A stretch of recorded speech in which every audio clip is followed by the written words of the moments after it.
Maoist party కేంద్ర committee సభ్యులు తక్కెళ్ళపల్లి వాసుదేవరావు, లేకపోతే మల్లజల వేణుగోపాల్ అండ్ ఆ తర్వాత లొంగిపోయిన పుల్లూరి ప్రసాదరావు, బండి ప్రకాష్, లేకపోతే మహారాష్ట్ర, మధ్యప్రదేశ్, ఛత్తీస్గఢ్ కమిటీ సభ్యుడు, కమిటీ అధికార ప్రతినిధి అనంత్, ఇట్లాంటి వాళ్ళందరూ లొంగిపోయిన తర్వాత కూడా ఆ పార్టీలో మరికొంతమంది ఈ ఉద్యమాన్ని ముందుకు తీసుకువెళ్ళాలని నిర్ణయించుకున్నట్టుగా మనకు స్పష్టంగా కనిపిస్తుంది. అయితే యాక్చువల్గా 2025 ఆగస్టులో, అంటే గడిచిన ఆగస్టులో, అంటే 5 నెలల కిందటే ఒక ప్రత్యేక సమావేశం దండకారణం జరిగింది. ఒక రహస్య ప్రదేశంలో, దట్టమైన అడవుల్లో ఒక సమావేశం జరిగింది. ఇది కేంద్ర కమిటీ సమావేశంగా భావించాలి. అయితే ఈ కేంద్ర కమిటీ సమావేశంగా భావించాలా లేదా, మరి ఎంతమంది పాల్గొన్నారనే దానికి సంబంధించిన సమాచారం లేదు. కానీ ఇందులో పార్టిసిపేట్ చేసిన వాళ్ళలో మల్లజల వేణుగోపాల్ ఉన్నాడు. అట్లాగే నవంబర్ 18న మారేడుమిల్లిలో ఎన్కౌంటర్కు గురైన హిడ్మా కూడా అందులో ఉన్నాడు. దేంట్లో ఉన్నాడు? ఈ ఆగస్టు 2025లో జరిగిన సమావేశంలో ఉన్నాడు. అందులో ఒక ఇద్దరు కేంద్ర కమిటీ సభ్యులు, అట్లాగే 4 స్పెషల్ జోనల్ కమిటీకి సంబంధించిన సభ్యులు కూడా హాజరయ్యారు. వీళ్ళందరూ అనుకున్నది ఏమిటంటే, దండకారణ్యంలో ఇక మనం ఉండలేము. అంటే మన చుట్టూ పోలీసులు రౌండప్ చేసి ఉన్నారు, కేంద్ర ప్రభుత్వ బలగాలు రౌండప్ చేసి ఉన్నాయి.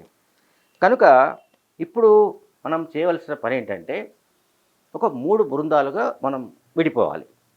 ఈ 3 బృందాల్లో 3 బృందాలు ఏం చేయాలనే దానికి సంబంధించి వాళ్ళు ఆ సమావేశంలో తీర్మానించుకున్న విషయాలు ఏంటంటే, ఒకటి, ఎవరెవరికైతే ఎక్కడైతే అవకాశాలు ఉంటాయో, అంటే జీవించడానికి సంబంధించి అవకాశాలు ఎక్కడైతే ఉంటాయో అటువంటి చోట, అటువంటి ప్రదేశాలకు వెళ్ళి కనీసం 2 ఏళ్ల పాటు జీవించాలి.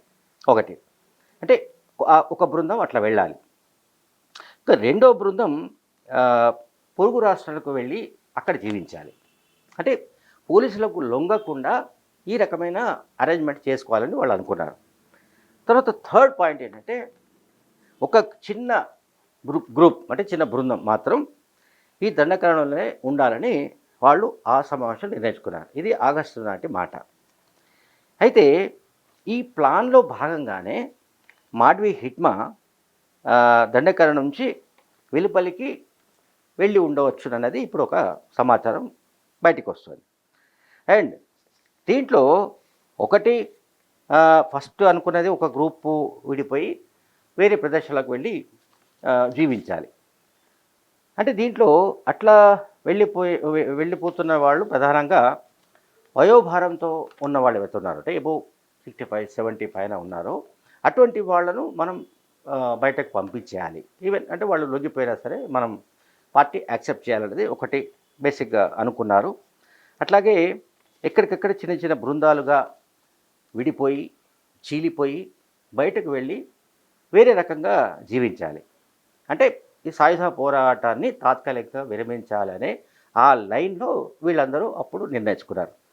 అప్పుడు ఎంతమంది? 4 స్పెషల్ జోనల్ కమిటీ సభ్యులు అండ్ 2 సీసీ సభ్యులు, వీళ్ళంతా హాజరయ్యారు. సరే, దీన్ని సెంట్రల్ కమిటీ సమావేశం అంటామా లేదా అనేది టెక్నికల్గా మనకి ఎవరికి తెలియదు. కానీ మనం గమనిస్తుంటే, అంటే మే 21 నాడు మొత్తంగా party secretary Nambala Keshavarao alias Basavaraj encounter తర్వాత మొత్తం పార్టీ ఒక పెద్ద కుదుపులకు లోనైంది. నిజానికి అంటే పార్టీ సెక్రటరీ స్థాయిలో ఉన్న నాయకుడినే పోలీసు బలగాలు హతమార్చగలిగాయంటే, సో ఇక ఇప్పుడు మిగతా క్యాడర్ పరిస్థితి ఏంటి? మిగతా క్యాడర్లో ఒక నిరాశ, నిస్పృహలు ఇవన్నీ కూడా వచ్చే ఛాన్సెస్ ఉంటాయి. కనుక మనం దీనికంటే ముందే ఒక నిర్ణయం తీసుకోవడం మంచిదని కూడా వీళ్ళు అనుకున్నారు. ఇది ఆగస్టు సమావేశంలో. సో దీన్ని మల్లజల వేణుగోపాల్ ఒక ఆంగ్ల పత్రికకి ఇచ్చిన ఇంటర్వ్యూలో ధృవీకరించాడు ఈ విషయాలన్నీ. అంటే ఏ రకంగా మనం అంటే ఈ ఇప్పుడున్న పంథా నుంచి ఒకటి పక్కకు జరిగి మనం వేరే వేరే చోట 2-3 ఏళ్ల పాటు చిన్న బృందాలుగా చీలిపోయి వెళ్ళి జీవించి ఆ తర్వాత ఒక కంక్లూజన్కు వద్దామనేది వాళ్ళు అనుకున్నది. అందులో భాగంగానే, ఆ ప్రణాళికలో భాగంగానే హిడ్మా కూడా దండకారణం నుంచి బయటకు వచ్చాడని, బయటకు వచ్చిన తర్వాతే పోలీసులకు చిక్కాడనేది మల్లోజుల వేణుగోపాల్ చెప్తున్న సమాచారం. సో ఇక్కడ మనకేమర్థమవుతుందంటే ఆగస్టు అంటే మేలో బసవరాజు ఎన్కౌంటర్ అయింది, పార్టీ సెక్రటరీ ఎన్కౌంటర్ అయింది. సో మే తర్వాత జూన్, జూలై, ఆగస్టు అంటే దాదాపు 4 నెలల తర్వాత ఒక సమావేశం జరిగినప్పుడు అసలప్పుడు ఎన్కౌంటర్కు ముందు బసవరాజు అంటే పార్టీ సెక్రటరీ ఎటువంటి అభిప్రాయంతో ఉండేవాడు అన్న దానిపైన కూడా చర్చ జరిగింది ఈ ఆగస్టు సమావేశంలో. సో దాంట్లో ఏంటంటే బసవరాజు కూడా వీళ్ళతో ఏకీభవించాడు. అంటే ఇప్పుడు ప్రస్తుతం ఉన్న పరిస్థితుల్లో అండ్ భారత సైనిక సంపత్తి దృష్ట్యా మనం ఇప్పటికిప్పుడు ఈ పోరాటాన్ని కొంత విరామం ఇచ్చి దీన్ని పాక్షికంగా విరమణ చేసి ఆ తర్వాత నెక్స్ట్ కోర్స్ ఆఫ్ యాక్షన్ ఏమిటి, లేకుంటే ఏ రకంగా పార్టీని ముందుకు తీసుకువెళ్ళాలి, దీనికి సంబంధించి చర్చ కూడా జరిగింది అని మల్లోజుల వేణుగోపాల్ చెప్తున్నాడు. సరే, ఇందులో బసవరాజు బతికుండంగా వీళ్ళకి ఏం చెప్పాడు ఏంటనేది మనకెవరికి తెలియదు. బసవరాజు బతికి రాలేడు, ఏం జరిగిందో అని చెప్పలేడు. సో బసవరాజు పైన నెట్టివేసి ఈ రకంగా వీళ్ళంతా మాట్లాడుతున్నారు, మళ్ళీ వేణుగోపాల్, వాసుదేవరావు లాంటి వాళ్ళు అనేది పార్టీ ఆరోపణ. అట్లాగే వీళ్ళిద్దరిని విప్లవ ద్రోహులు అంటున్నారు, దేశద్రోహులు అంటున్నారు, అండ్ ఇంకా ఎన్ని అనాలు విప్లవ ప్రతిఘాతకులు అంటున్నారు. ఇవన్నీ పార్టీ ఆరోపిస్తోంది.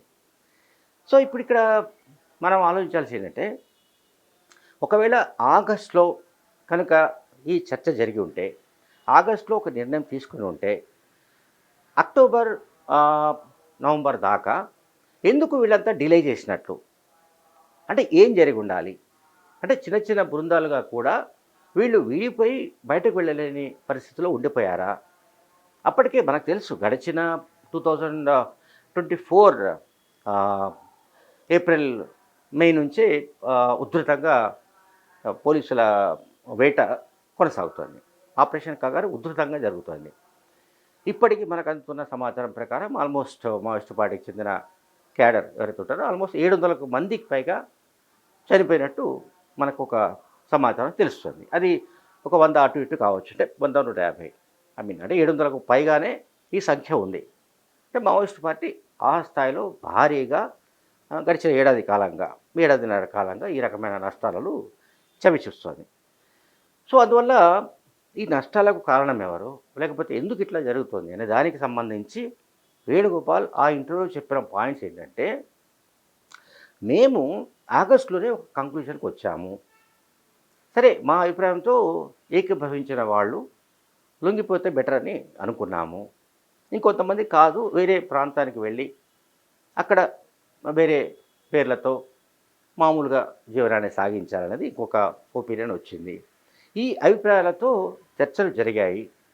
అయితే బసవరాజు కూడా తాను బతికుండగా తాను ఏదైతే అభిప్రాయాన్ని వ్యక్తం చేశాడో, సాయుధ పోరాటం తాత్కాలికంగా విరమించాలని ఆయన అన్నాడో, అది ఆయన ధైర్యంగా బహిరంగంగా ప్రకటించలేకపోయాడు. అందువల్ల మేమిప్పుడు ఈ విషయాలు మాట్లాడుతుంటే మమ్మల్ని తప్పుపడుతున్నారని కూడా ఆయన వేణుగోపాల్ తన ఇంటర్వ్యూలో ఆవేదన వ్యక్తం చేశాడు. Thank you very much.